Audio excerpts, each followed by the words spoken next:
नमस्ते दोस्तों। आज हम आपके बीच में ऐसे की तीसरी क्लास लेकर आए हैं और इस क्लास का टॉपिक है आइडियाज कैसे जनरेट करें ऐसे के लिए। मैं आपको बता चुका हूं कि ऐसे प्लेंट नहीं है, ऐसे एक जिसे कहते हैं कि आंसर नहीं है। ऐसे में एग्जामिनर ये नहीं जानना चाहता कि आपको किसी टॉपिक की नॉलेज कितनी है, बल्कि वो ये भी जानना चाहता है कि आपको उस विषय के बारे में क्या कहना है। तो इन सब चीजों के बारे में सवाल ये उठता है कि ठीक है सर, मैं ये बात तो समझ गया कि ऐसे लिखने से पहले मुझे अपने सारे आइडियाज को एक साथ एक जगह पर लिख लेना चाहिए, पर आखिर इन आइडियाज को मैं जनरेट करूं तो कैसे करूं? तरीका उतना मुश्किल नहीं है और आज की क्लास ठीक उसी चीज के बारे में है। बहुत इंपॉर्टेंट बातें मैं आपको बताने जा रहा हूं, इसलिए अगर आप सच में ऐसे राइटिंग में अच्छे नंबर पाना चाहते हैं तो मैं आपसे अनुरोध करूंगा इस क्लास को अंत तक जरूर देखें। पहला तरीका है ऐसे के लिए आइडिया जनरेट करने का कि टॉपिक मिलते ही उस टॉपिक के बारे में सवाल पूछना चालू कर दीजिए। 5 प्रकार के सवाल तो आप जानते ही हैं: why, how, where, when, by whom। तो चलिए इन सवालों को हम लोग यहां पर लिख लेते हैं। जैसे फॉर एग्जाम्पल अगर आपके पास में टॉपिक आता है राइट टू इंफॉर्मेशन, तो देखिए मैं लिख रहा हूं यहां पे राइट टू इंफॉर्मेशन। अब अगर मान लीजिए राइट टू इंफॉर्मेशन के बारे में सवाल आ रहा है, तो ऐसे के आइडियाज को जनरेट करने के लिए जरूरी क्या है कि आप सवाल पूछना चालू कीजिए कि जैसे सबसे पहले हमें आखिर इंफॉर्मेशन की जरूरत ही क्यों होती है। राइट टू इंफॉर्मेशन के बारे में ये लिख देना पर्याप्त नहीं है अगर ऐसा ऐसे आता है, क्योंकि ये बात सब लोग लिखेंगे कि राइट टू इंफॉर्मेशन एक ऐसा एक्ट है जिसको फला फला साल में पारित किया गया था, इसके अंदर ये चीजें हो सकती हैं। बट अगर आपसे राइट टू इंफॉर्मेशन एक्ट के बारे में क्वेश्चन पूछा जा रहा है कि eliminate the silent enumerate the salient features of the Right to Information Act, तब तो ये बात समझ में आती है कि आप ये लिखेंगे कि राइट टू इंफॉर्मेशन के अंदर क्या क्या पार्ट हैं। बट अगर आपको राइट टू इंफॉर्मेशन पे ऐसे लिखने के लिए कहा जा रहा है, तो निश्चित रूप से उसमें एक्ट सिर्फ और सिर्फ एक हिस्सा हो सकता है, वो सब कुछ नहीं हो सकता। तो देखिए हम क्या कर रहे हैं, हम लोग क्वेश्चंस पूछना चालू कर रहे हैं। जैसे for example, why do we need information. सोचिए, इंफॉर्मेशन की जरूरत एक समाज को प्रॉपर तरीके से फंक्शन करने के लिए होती है। इंफॉर्मेशन की जरूरत जनता को एक डेमोक्रेसी में इसलिए होती है ताकि वो सच में अपने डेमोक्रेटिक राइट्स का यूज कर सके। फॉर एग्जाम्पल, अगर कल आपको किसी को इलेक्ट करना है और आपको उस व्यक्ति के बारे में कोई इंफॉर्मेशन ही नहीं है, या फिर आपको सरकार के द्वारा किए गए कृत्यों की कोई इंफॉर्मेशन ही नहीं है, तो आप ये कैसे जान पाएंगे कि कोई भी सरकार जो आपने चुनी है वो वास्तविकता में सही तरीके से काम कर रही है कि नहीं कर रही है। Therefore you need information. तो एक क्वेश्चन हो गया, why do you need information, तो इसके बारे में थोड़ी सी ब्रेनस्टॉर्मिंग करेंगे, आ जाएगा। नंबर 2, वेयर, हमको इंफॉर्मेशन की जरूरत कहां पे होती है, where is this information needed most. तीसरा, हाउ, इंफॉर्मेशन कैसे मिलती है, इंफॉर्मेशन जो अभी है अभी इस एक्ट को और ज्यादा सशक्त कैसे किया जा सकता है, अभी राइट टू इंफॉर्मेशन की प्रक्रियाओं में क्या क्या दिक्कत है जिनको दूर किया जा सकता है, या फिर how it's misuse can be stopped, और व्हेन, इसका कब जो है कंसेप्ट आया था, राइट इंफॉर्मेशन का कंसेप्ट कब से चला आ रहा है, क्या राइट इंफॉर्मेशन नई चीज है, क्या राइट इंफॉर्मेशन पुरानी चीज है। तो जैसे ही आप एक टॉपिक के बारे में ब्रेनस्टॉर्मिंग करते हैं और कुछ कुछ क्वेश्चंस आप अपने दिमाग में लेकर आते हैं, वैसे ही आपको ऐसे के बारे में आइडियाज आना चालू हो जाते हैं। सवाल पूछने की विधि इतनी कारगर है, इतनी इफेक्टिव है, ये इसका इतना प्रभाव पड़ता है कि वास्तविकता में आप इस पद्धति का उपयोग किसी भी निबंध के लिए अपने आइडियाज को जनरेट करने के लिए कर सकते हैं। जैसे एक निबंध का जो फेवरेट टॉपिक है, उससे रिलेटेड जो निबंध बार बार पूछे जाते हैं, उनमें से एक है आपका टेररिज्म, आतंकवाद। तो अब जैसे एक सवाल है कि व्हाई देयर इज टेररिज्म, तो फर्स्ट क्वेश्चन।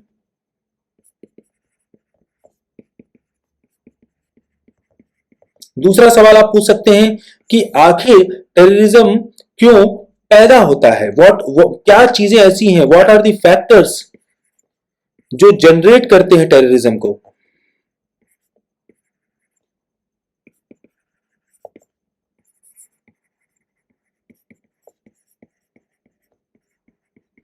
तीसरा, आप ये पूछ सकते हैं कि आखिर टेररिज्म कब से अस्तित्व में आया और क्या टेररिज्म को क्रांतिकारिता से, रिवोल्यूशनिज्म से कौन सी चीज है, क्या है ऐसा जो डिफरेंशिएट करती है, जो उसको अलग कर सकती है। इन सवालों को सोचकर उनका जवाब देने की कोशिश कर कर आपका जो निबंध है वो वास्तविकता में, रियलिटी में स्ट्रांग होता है। मैं राहुल सर के यहाँ पढ़ा करते थे तो वो मुझसे कहा करते थे और वो अपनी क्लासेस में ही कहा करते थे कि देखो तुम्हारा काम वकील बनना नहीं है, तुम जज बनने की तैयारी कर रहे हो, तो इसलिए तुमको चीजों पे डाउट करना नहीं शुरू करना। तुमको सबसे पहले जो टीचर कर रहा है उसको समझने की कोशिश करनी है, और जब तुम सब कुछ समझ सकते हो, सब कुछ अपने में दोहरा सकते हो, केवल तभी डाउट करना चाहिए। ऐसे में खास तौर पे तब जब आपको सीधे कोई स्टेटमेंट पूछा हुआ है, जैसे for example euthanasia is a part of right to life, मान लीजिए यह सवाल अगर आपके पास में आता है, ऐसी परिस्थिति में बहुत जरूरी है कि आप सीधे क्वेश्चन को डाउट करना शुरू कीजिए।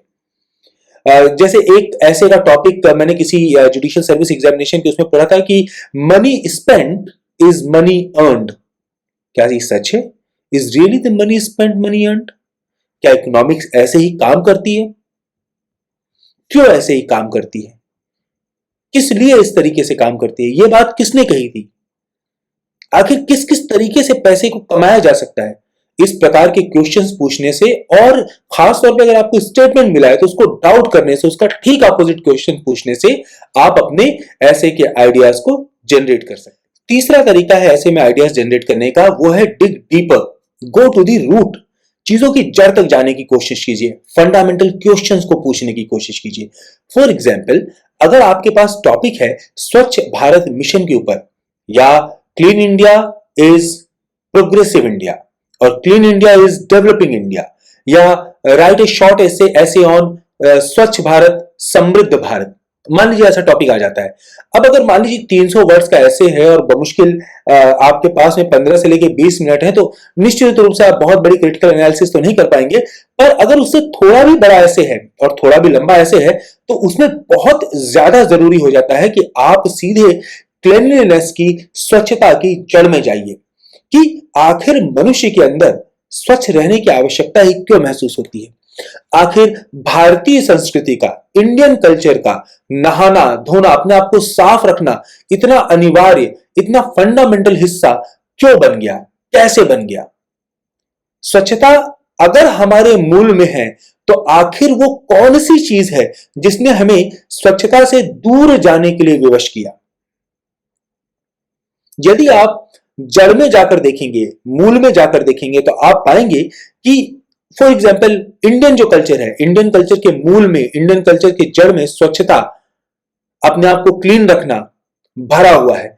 इनफैक्ट साधारण से एक पूजा करते हुए जो पुरोहित होता है वो आपका 4 से 5 बार हस्त प्रक्षालन करवाता है। मतलब अगर आप देवता के सामने जा रहे हैं तो आपको पूर्ण रूप से, मन से, तन से, विचारों से शुद्ध होना पड़ता है। तो वह देश जिसकी संस्कृति में ही सफाई है, आखिर कैसे उस गंदगी की ओर बढ़ गया कि भारत सरकार को स्वच्छता के लिए एक मुहिम चलानी पड़ गई? अगर बहुत ध्यान से सोचेंगे तो आप पाएंगे कि इसका जवाब था औद्योगिकरण। औद्योगिकरण अंदर से नहीं आया था, वास्तविकता में यह बाह्य संस्कृति का परिणाम था, जिसके कारण बहुत सारे लोगों को गांव से, विलेजेस से शहरों की तरफ माइग्रेट करना पड़ा। और ये जो मास प्रोडक्शन हुआ, ये जो थोक की संख्या में मिट्टी के, गोबर के बनाए गणेश जी की जगह जो भगवानों की प्रतिमाएं आने लग गई, ये जो तमाम प्रकार का प्लास्टिक का उत्पाद आने लग गया, हमारी संस्कृति, हम वास्तविकता में इस चीज के लिए तैयार ही नहीं थे कि आखिर हम इसे कैसे डील करें। इस sudden outside industrialisation, outside development के कारण हमारी नैसर्गिक कल्चर इस एक्सटर्नल कल्चर के साथ सामंजस्य नहीं बैठा पाया, और जो लैक ऑफ क्लीननेस थी ये उसका एक प्रकार से परिणाम थी। हो सकता है ये बात सच ना हो सकता है ये बात गलत हो, पर महत्वपूर्ण बात यह है कि ये बात आपको लगती है, ये बात आपके विचार हैं, और ये बात आप पूरी कन्विक्शन के साथ और उदाहरण से कह रहे हैं।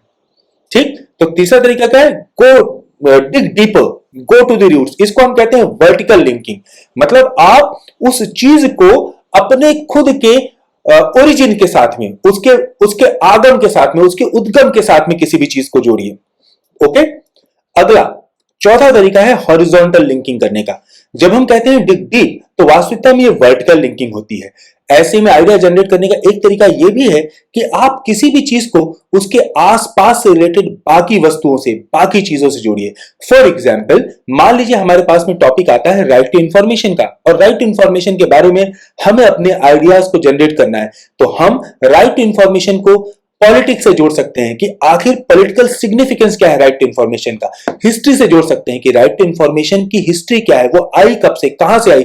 ज्योग्राफी से जोड़ सकते हैं कि राइट टू इंफॉर्मेशन किन किन जगहों पर, किन किन देशों में है। राइट टू इंफॉर्मेशन को कल्चर से जोड़ सकते हैं कि सीक्रेसी जिन भी सरकारों का, जिन भी गवर्नमेंट्स का, जिन भी देशों का पार्ट रही है, वो देश कभी भी डेमोक्रेटिक नहीं हो पाए, वो देश नहीं रहे हैं जो जनता के अधिकारों की, जनता के प्राइवेसी की, प्रिवेसी की, जनता के हित की और डेवलपमेंट की चिंता करते हैं। तो आप एक सिंपल से टॉपिक राइट टू इंफॉर्मेशन को कई चीजों से जोड़ सकते हैं। आप साइकोलॉजी से जोड़ सकते हैं कि ह्यूमन बीइंग्स की नीड होती है साइकोलॉजिकल इंफॉर्मेशन को पाने की कोशिश करना। आप इसको लॉ से जोड़ सकते हैं, आप इसको सोशियोलॉजी से जोड़ सकते हैं। आप वास्तविकता में जो भी टॉपिक आपको मिलता है, उस टॉपिक को आप किसी भी और चीज से जोड़ सकते हैं। इसको कहते हैं, एक टॉपिक को अपने आसपास अलग अलग तरीके के बाकी टॉपिक्स से जोड़ने की कोशिश को हम कहते हैं हॉरिजॉन्टल लिंकिंग, जिसे मैं कहता हूं। ओके, और कौन कौन से टॉपिक है जिससे आप इसको जोड़ सकते हैं? आप साइंस से ऑब्वियसली जोड़ सकते हैं, आप हिस्ट्री से जोड़ सकते हैं, आप ज्योग्राफी से जोड़ सकते हैं, आप जिसे कहते हैं पॉलिटिक्स से जोड़ सकते हैं, आप लॉ से जोड़ सकते हैं, आप सोशियोलॉजी से जोड़ सकते हैं, आप साइकोलॉजी से जोड़ सकते हैं। तो ऐसे का ऐसा कोई भी टॉपिक मिलता है, उसको आप इन सभी विषयों से, इन सभी विषयों के एंगल से सोच सकते हैं और उससे आप आइडियाज को जनरेट कर सकते हैं। जाने से पहले मेरे दोस्तों, मैं आपको एक ग्रामर ट्रिप बताना चाहता हूं। बहुत ही आसान सी ग्रामर टिप है, बट इस चीज को देखते ही लोगों को पता चल जाता है कि आपको अंग्रेजी और इंग्लिश की ग्रामर कितनी आती है, इनफैक्ट हिंदी की भी। ये चीज पता है, कुछ लोग लिखते हुए and I kept on waiting, 4 dots, चीजों के पीछे जो लोग डॉट लगा देते हैं, ये देखा है आपने कभी? आपको क्या लगता है, सही है कि गलत है? तो चलिए मैं आपको बताता हूं। डॉट्स लगाने में कोई गलती नहीं है, पर अंग्रेजी में डॉट्स के नंबर, इनफैक्ट हिंदी में भी फिक्स हैं, वो है 3। मतलब ये जैसे हम कहते हैं इलिप्सिस, ये बेसिकली तब लगाया जाता है जब हम ये बताना चाहते हैं कि हमारी चीज अधूरी रह गई, या ट्रेन ऑफ थॉट रह गई, या इसके बाद हम चाहते हैं कि जो हमें पढ़ने वाला है वो खुद ब खुद इसको कंप्लीट कर ले, या हम कुछ लिंगरिंग छोड़ना चाहते हैं, या हम अपने इसके बाद कोई एक्सपेक्टेशन या कुछ एडिशन करने वाले हैं थोड़े समय बाद। तो इन चीजों के लिए हम इस ग्रामर के इस जिसे हम कहते हैं पंक्चुएशन का यूज करते हैं। पर कुछ महान लोगों को आपने देखा होगा कि जो 3 4 5 7 4 5 6 ऐसे सारे डॉट्स लगा देते हैं। ऐसा लगाना बिल्कुल गलत है। अगर आप इलिप्सिस का उपयोग करते हैं तो आप इस बात को समझ जाइए कि लेजिटिमेट नंबर डॉट्स का सिर्फ एक है, वह है 3। ओके, तो मुझे उम्मीद है कि आप दोबारा ऐसी गलती नहीं करेंगे, क्योंकि देखिए जिनको पता होता है ना, ये देखते ही उनको पता चल जाता है कि आपको कितना पता है। तो मुझे उम्मीद है कि आप अपनी लेखनी को लेकर, अपने पंक्चुएशन, अपने ग्रामर को लेकर सतर्क रहे होंगे। मुझे इस बात की भी उम्मीद है कि यह ऐसे का जो लेक्चर था वो आपको पसंद आया होगा। इसीलिए मेरे आपसे प्लीज अनुरोध है कि आप मुझे सब्सक्राइब कीजिए, ताकि आपको ऐसे सभी फ्यूचर बहुत ही इंपॉर्टेंट लेसन्स का पता चल सके।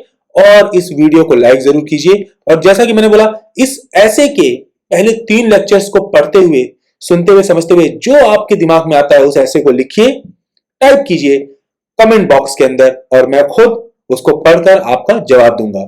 Thank you so much. Bye bye.